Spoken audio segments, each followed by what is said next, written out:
Hey, welcome back. I'm Steve. Today we're going to talk about something that not many people talk about. And it's because they don't know. And the people that know aren't generally ready to divulge this kind of information, to tell you the truth. You see, when it comes to crankbaits, there are some basic things that most people agree on, okay? First of all, the longer the diving lip, and if it's at a good angle away from the bait, the longer the diving lip, the deeper it's going to go. Okay, we can assume that. Also, the heavier the line, actually the thicker the diameter of the line, the shallower that bait's going to run. And third, the smaller the bait, the more that line diameter, okay, which goes along with pound test, is going to affect the way that bait runs, okay? It's not going to veer off of targets the same way. It's not going to vibrate the same way. And it's also not going to have that unsteady kind of hunting action where it kind of moves back and forth while still going basically in a straight line.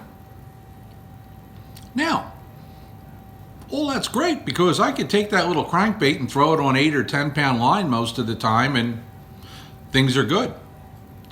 But what happens if you're fishing heavy cover and you decide that you need to go to that heavier line but need a little crankbait?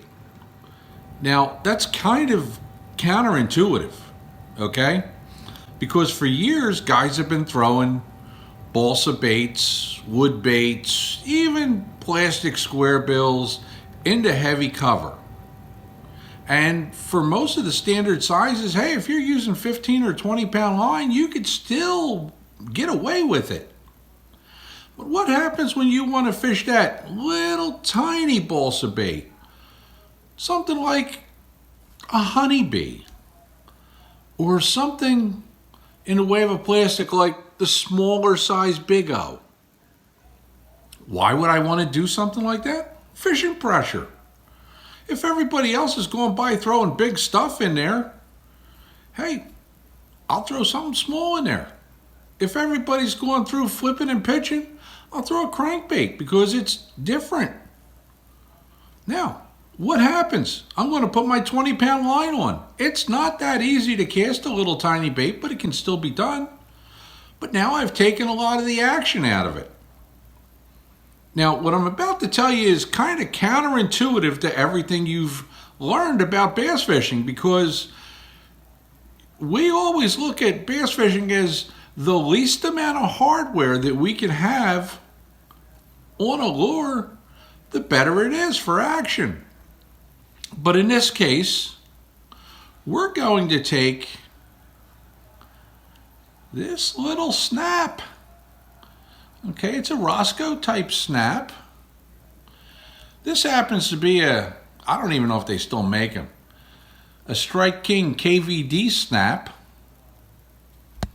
And what this does is, in addition to the split ring you have this open loop, almost like a loop knot, but better than a loop knot. And this open loop allows the bait to have a freer action. So if you're going to fish in heavy cover,